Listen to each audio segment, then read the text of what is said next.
what do you cite as the probability? Why does everybody want everything to be louder? I remember that Metallica record came out a bunch of years ago, and they suffered great criticism for just pushing that baby up, you know? Well, that Metallica record was in itself an incredible episode in the history of mastering and of modern music, because you know about the Guitar Hero kerfuffle that revolved around that record. I think we're getting way ahead of some of our listeners now, but when that record came out, and I'm not sure if it's still around, but there was a video game called Guitar Hero. And Metallica released that record both as the CD and on Guitar Hero. Now, in order for Guitar Hero to do its thing, they need to get what's called stems from the studio, which are the unmastered elements. Oh. So long story short, when the Guitar Hero version came out, you had a version of that album that did not have that extremely aggressive loudness processing on it. What Guitar Hero gave you was basically the mixes as they were done in the studio before the extreme loudness mastering. So for the first time in, I would say for the first time in recorded music history, the Metallica fan had two versions, the loud compressed version and the original mix version, to compare. And apparently 30,000 fans wrote a petition saying, no, this is better. This one that's not super loud is better. It's like if you've been raised on fast food all your life and then you get taken to an amazing gourmet restaurant, your body just says, this is better. You don't have to go to school for that. Your body says, this tastes better, this feels better.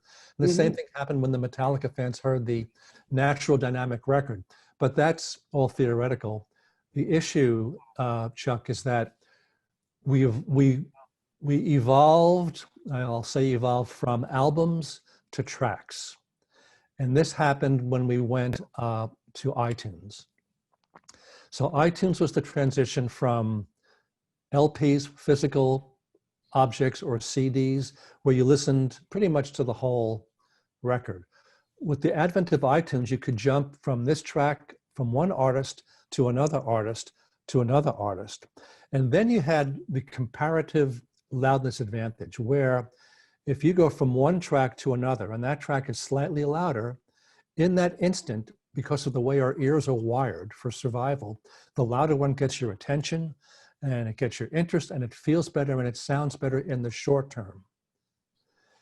And you then take that through the years, where every track wants to be louder than the other track for that short-term advantage. And conversely, and this is why it's a hard argument to go against, if you're listening to a bunch of tracks and there's a certain loudness, and your artist track comes in lower, your artist is going to go, wow, I sound weak, I sound broken, I sound wrong. And that creates a horrible insecurity and a horrible humiliation that you cannot argue against. And this is what's led to everything being louder than everything else. And we're now so far into that loop that it's just everything now. It's not even, used to be just, you know, rock and hip hop. Now it's jazz, it's folk, it's even modern classical. It's all just getting louder and louder, which comes back to mastering. There are very few engineers who know how to do that and not cause a really significant toll of destruction on the music. Well, so the practical explanation just comes down to the basic B-flat pissing contest for wanting to be louder than the next guy. Jeez. You know, when you put it that way, it sounds like unevolved and unenlightened, but you can't argue against that fear factor when you hear that. It's just the way our ears are wired, you know? Right. No, I feel the same way. When you said if somebody's track was louder and then my track showed up in that same scenario, I would share that sentiment. You know, I'd be, well, we got to keep up with those guys. So I see what you mean. But there's hope. Let me say there's hope now, because the way streaming is now working, streaming is now adjusting the levels of the individual tracks to be more equal. And what they're doing is actually turning down the super loud ones. And that allows you to make more dynamic masters. So there is a way out of this morass, but it's a matter of people knowing about it and taking advantage of it. And one of the things I try to do in my work is to utilize that fact to my artist's advantage so that we can have more dynamics, but not be penalized with being too quiet. Mhm. And so if one of our folks out here listening to this was preparing a mix to send to you, what would be your best advice to that recording engineer so that they can pass the baton to you Mhm. in the best Well, possible fashion? here's my advice. Mixers are now caught up in the same problem. Used to be you would mix for the best possible balance, the most musical result, and you wouldn't worry about how loud that mix was. That would be taken care of by mastering. So when you mixed, all you cared about was getting the right tonality, the right arc and flow of dynamics, the right balances, and you didn't care if it was 3 dB lower than some other record or 6 dB lower. It was just an amazing sounding mix. You turned it up as loud as you wanted to hear it, and it was great. And mastering would take care of, okay, it needs to be a little hotter, to fit the current market. But you didn't worry about that in mixing. That all changed to the point where now when mixers give the band the mix, they have to kind of do this sort of pseudo mastering because the band is comparing it to other tracks that are on iTunes that are already mastered. So that led to mixers starting to crunch things up and make them louder and louder and louder. So they were sort of, thinking not just about the mix, but about how loud it is. And that caused issues. So mixers have to do that for the bands to make the comparison. But my advice to mixers is to try to give us a mix without that loudness processing. Give us your best, most musical mix. Don't worry about how loud it is. Let us take care of that. And there's an exception to that suggestion, which I'll tell you in a second, but that's basically the advice I would give most. Is mix for musicality and not for loudness. And so then the part two of this question, tell our kids here what happens after they do that and they prepare their mix and they send it to you. What are the general things, the things that you do generally to help that mix succeed? Well, one of the things that helps a lot is to talk to the artists about what are their expectations? What are they looking for? Some artists will say, I really want it to be balls ass loud and just jump out of the speakers as loud as it can. Others will say, it doesn't have to be the loudest thing on the block. We really care about our vocal tone. Make sure the bottom is really, they'll tell you things that are important to them about that mix that informs your approach, because there's no one approach to doing a master. It's all about understanding what the artist is trying to achieve and facilitating that. Just the way some people like thin ties and some people like wide ties and some people like, it's the same thing with working on a mix. It's all preference and style. So what I like to do is get as much info from the artist as possible. I'll ask them, what are you listening to? We're not going to make your record sound like that, but what do you listen to when you like to enjoy music? Because at least you have a frame of reference for where their heads are at in terms of the styles that they like. And then with that information armed, the next thing to do is to listen to that record. I mean, here's a nice thing about mastering, Chuck. As a mastering engineer, you're probably the only engineer on the project who gets to hear it virtually finished for the first time. So the mixers and the tracking engineers and the producers have been with this for weeks, for months, for years. Comes to you, you get to hear it fresh. That gives you the power of the first impression, which has long been lost on everybody else in the chain. And I believe that everything you need to know about that, about your approach, is informed by your very first listening, your gut reaction to the music. So you need to be a music lover. You need to really dig listening to music and say, what do I love about this track? What can I do to make myself dig it even more? What makes me like it more? And I already like it. And then turn that over and see what the artist's response is. If they dig what you've done, they will tell you. If they don't, they will tell you. They will keep you honest about that.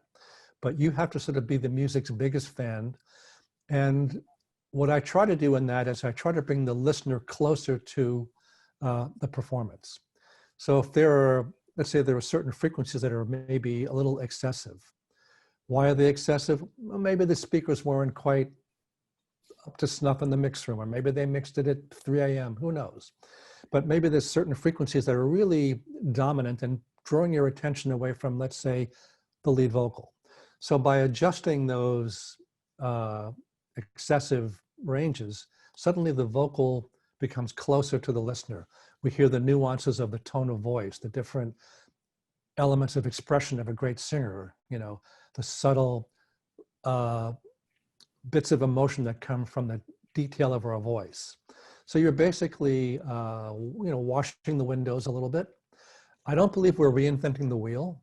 You sort of want to make it, if it's a great mix, you want to kind of make it the same but better. That's one of the things you hear. Can you make it the same but better? You know, it's what does that mean? You know, it's not the same, but that's kind of the general approach. Make it the best version of itself that you can. But ultimately, you don't know until you get it, the feedback from the artist and the producer. Until then, you're just in your own, you know, bubble, having fun with music, and it is fun. And then tell us a little bit about the tools you might use to shape and help this mix. So this is what separates, I think, really proper professional mastering from, for example, all due respect to mixers doing a very quick mastering at the end. You know, mastering is not an afterthought. It's a craft that takes a lifelong time to perfect. But one of the main things about mastering is monitoring. In a proper mastering room, the monitoring is very different and generally much more accurate than a typical mix room. And there's reasons for that. A mix room has to accommodate more equipment, very often a large console. They're very often these days in compromised spaces, private spaces that are much too small. So the most important thing about mastering is being able to actually hear it all. So you need a very high resolution speakers, a proper tuned room, the best converters, and most mix rooms don't have that. So right off the bat, you can actually hear more. You can hear what's there. And what I found is the more you can hear that's there, the less you really have to do, or the more efficient your moves are. So if your monitoring isn't great, you're doing like an ounce here, 2 ounces there, take a pound off here, put a pound on there, trying to get this balance going, right? You get all these now moves going. But if you're hearing it really well, it only needs this little bit here and this little bit here, and then it's balanced. It's all about balance. So give you an example. Let's say we have a scale, all right? I can put a pound on this side, and then a pound on the other side, and then 2 pounds, and then 2 pounds. It's staying balanced, but now I've got so much weight of processing that the scale is not as free as it was. But if that scale's a little bit off balance, like, you know, it just takes an ounce here, and then half an ounce there, and now it's balanced. I've got the balance with less processing, and I have a better result, because the more processing, the more artifacts, the more distortion, the more things get in the way of the music. I know I'm sort of rambling on here, but so number one is top-notch monitoring. Number two is having listened to a lot of music and being a real music lover. And number three is having done it so much that you just have this instinct of where to go, you know. And that's a lifelong craft. Like mixing takes a lifetime to learn, producing takes a lifetime to learn, so does mastering. All of these crafts that make a great record take an entire lifetime to learn. It's a specialty. And the thing is, Chuck, when you have a great record, which means great song, great performance, great tracking, great mixing, great production, great mastering, it is an unbelievably beautiful thing. But we need all those crafts at the top of their game.